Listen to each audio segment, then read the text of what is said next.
So we're coming to the end of our 2-week holiday. No eBay, no YouTube, no work, no stresses of just your everyday life. 2 weeks off has made me realise things need to change. And it's great to be back in the garage. And after a bit of time off, I've got that post-holiday eBay bump. I want to get listing, I want to get back reselling, I want to bring some more money in. But what I noticed this holiday in particular is how much I needed that holiday. Before I went away, I did a YouTube video about what my general routine is like. And having a full-time job, a young family, and trying to balance eBay and YouTube, it really doesn't leave time for me to do much else. And I'll be honest with you, after a while it does take its toll. And the way that I'm going at the minute, it's not sustainable. Something has to change. And before we get too far in, I'm still going to be on YouTube. I'm still going to be involved in eBay and reselling. On the surface, the forward-facing things, there won't be much difference. But behind the scenes, there's going to be a lot of change. It's change that will hopefully allow my eBay and my YouTube to grow, but give me a bit of extra time as well. I'll fill you in a bit later in the video. But firstly, there was no way I was going to go to a different part of the UK and not check out some of the local charity shops. Check out some of these bits I found. And actually, it turned out to be a pretty productive sourcing trip. There's a right mix of stuff here. Some stuff for the collection, but most of it will be going on eBay to sell. Let's start down here. This is a right little sleeper item, this is. Full set of Captain Underpants books. On a good day, that can sell for 20 quid. I paid up for these, paid 7 quid for these. UK size 5. I think they're called Predator 18s or 18.3, something like that. Studs on the bottom. Pretty good condition. They do need a bit of a clean up. Could be looking for 20, maybe 25. Couple of Monopolies. Christmas is on the way. I am stocking up on board games. Both of these cost £2 each. Family Guy, 15 plus post. And then from the early 90s, I got New York City. That's 15 plus post too. Although that one will probably have to go as a medium parcel. Let's go through here. UK size 9 high top white and green Nike trainers. Only paid 3 quid for these. In pretty good condition, no scuffs at the back. These do look pretty generic though, there's no like model on them. But for a pair of Nikes for 3 quid, can't go wrong for that, eh? Jellycat guy had the magnets on, he did pull this one out, 50p. One for his little collection. Check these out, UK size 5, Nike Force, $6.99 they were. Really good condition, gum sole, little bit of wear on the back, but they're pre-owned, aren't they? Could be pushing 20 for those. I picked up a couple of wrestling belts for a £5. This was the one that caught my eye. World Heavyweight Champion with NWO sprayed on the front. Mattel stamp is missing the Velcro. But shout out Market Man Mike. He says what he does is buy little strips of Velcro, fixes them, and it doesn't really hamper the price, so I'm going to give that a go. This one, right, absolutely wrecked. Really tatty. Probably end up bundling those together. First collection item, Super Paper Mario for the Wii. Paid 4 quid for this. Got the manual with it. Trades in okay to CEX. Also sells pretty well on eBay. This is a game that brings back a few memories. I've been looking for it for a while for a decent price. That's going on the shelf. Couple of Schleck dinosaurs. Triceratops, Stegosaurus. Absolute staples of the dinosaur world, them, aren't they? Schleck stamped on the belly. Pretty good condition. Couple of quid each. They'll bundle up pretty well with some I've got in the garage. Bag number 2. You can already see tons of jeans on the top. We stumbled across a charity shop that was doing half price on all clothing. So, should have been 5 quid. Got this pair of Anamore kind of 3/4 length shorts. Pair of Levi 711s for 2 quid. Pair of Levi Mile High Super Skinnies for £3.50. And then I got this pair of Diesel jeans for £2.50 as well. Bit more research needed into these. Don't know what model they are. But they're in good condition too. Yahtzee, what a great game. Bought to resell but ended up playing this loads. Only £3.50, sells for about 15. Check out this cute Jellycat mouse. He was only a £5. Can't find any solds on him, but he was in the charity shop, just had to pick him up. This was nearly fine of the holiday. It's definitely top 3. It's an extreme dinosaur from 1997. This one's called Bad Rap. Missile strapped to his back there. That's really hard to come by. This was in the glass cabinet of the charity shop. Paid a tenner for it. I ummed and ahed about it really, because there aren't too many solds. What you find, right, a lot of the solds, they're actually missing this whole gun. I don't know if that's prone to snapping around there. So I guess what they done in the shop is looked up those sold listings and priced them to match. In poor condition, this goes for a tenner. Good condition like this, I'll be looking for 30 to 40. That's if it ever reaches eBay. I think these display really well with the Street Sharks. This whopping Mecha Godzilla, this was only £3. That one sells for about 15 plus post. This was a nice little find. Paid up for it, £8, Airfix lifeboat. But if you look inside, right, all of it is still sealed. Instructions tucked away at the back. Brand new, these go for £35. We'll skip over some of this stuff. You've seen this kind of thing before. These were proper random, these in here. I've got 3 Biddeford AFC match worn shirts. We've got the Evo Stick logo on the sleeve there. The reason I think these are match worn is these are proper non-league, right? And they just don't make replica shirts.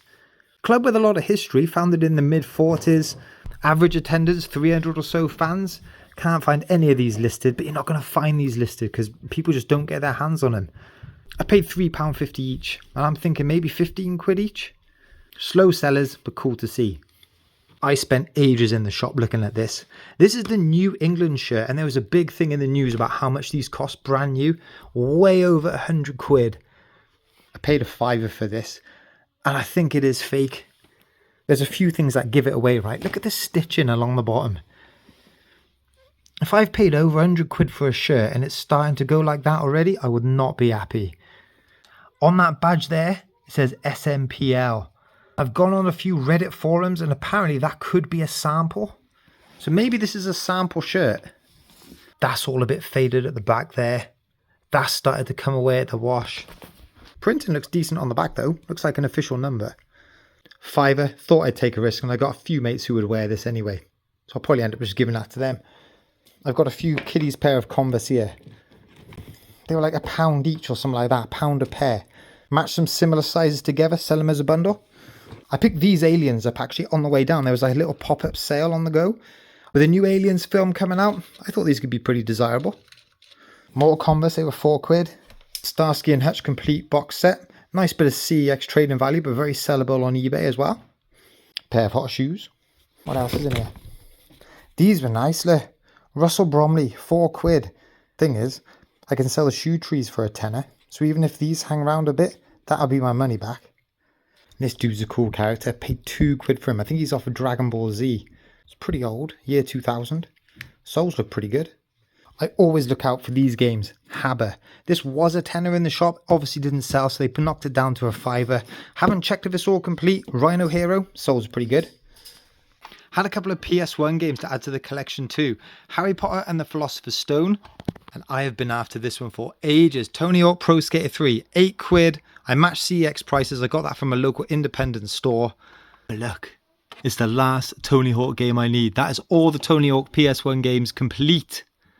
And then I found this as well. N64 Mission Impossible. Complete in box. It's got the manual inside. Paid £12 for it. You can buy it in CEX for 18. But I thought £12 was a pretty solid deal. And actually I'm going to take the box protector off this and put it on a more valuable game. But out of everything we picked up, these are my favourite find. These are called Mad Balls, and if you watch Froggy Flip's channel, he's into these. They're mega collectible, pretty rare, and because of that, prices can be pretty crazy. These ones are from 2009, and these are water squirters. They were just on the table, mixed in with a bunch of random toys that my son was going through. He picked out a couple, bought them over. We ended up going through the rest and finding all of these. Now, the first Mad Balls, they come out in the mid-80s, so these are pretty new. And those ones were more like baseball size, so these are pretty small as well. But even so, still mega collectible. We ended up buying all of these for £1. And actually looking at solds, you can look for about a tenner each plus postage. I have actually reached out to Froggy Flips to see if he wants these for his collection. Didn't get back to me. That's his loss. He could have had these for free. I'll probably end up sticking them all as one job lot, stick them on an eBay auction, see how they do. So actually that was a pretty productive sourcing trip. And the thing is, because I find reselling fun, it all added to the enjoyment of the holiday. But thing is, with all this stock accumulation, it's only worth doing if you can actually flip it onto eBay and turn it into money. But what I'm finding at the minute, because my time is being pulled in so many different directions, I can't give eBay the time it needs to properly fulfill its potential. But the thing is, I then get frustrated because I know what it could be, and then I start to resent it because it isn't that. The telltale sign really is it's all down to the numbers. My current number of active listings are probably the lowest they have been in a long time. My 90-day total is the lowest it has been in a long time. And it's because I'm doing the bare minimum just to keep it afloat. So it is time to make a change with it. And over the next few months, I'm actually going to be transitioning away from my own eBay store. What that means is I'm going to be handing more of the eBay roles over to my family. Some of the listing, some of the photographs, some of just the stock inventory and sorting all of that out, some of the packaging, all of those day-to-day fundamentals you need to have in place to run a successful eBay business. If I could remove myself from some of that, it means I've got more time to focus on some of the socials, the Instagram, the YouTube, and the sourcing. To be honest with you, what it's come down to is my eBay needs a certain base level of time to function, and so does my YouTube. And at the minute, I don't have time to keep both at this level. If I can let some of the reins go on eBay and give that responsibility to others, that's got a chance to grow. And then that allows me to spend more time to let this grow. And we've already started to make that transition. This afternoon, we've gone through my whole entire eBay store and just revised and sorted it all out. We've stripped 50 old listings out of it, stuff that is either poor quality, low value, and has just been hanging around for ages. There's no point having it here anymore.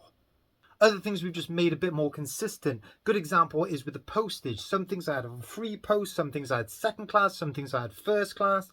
There was no real reason for it. It was just where my mind was at the time of listing.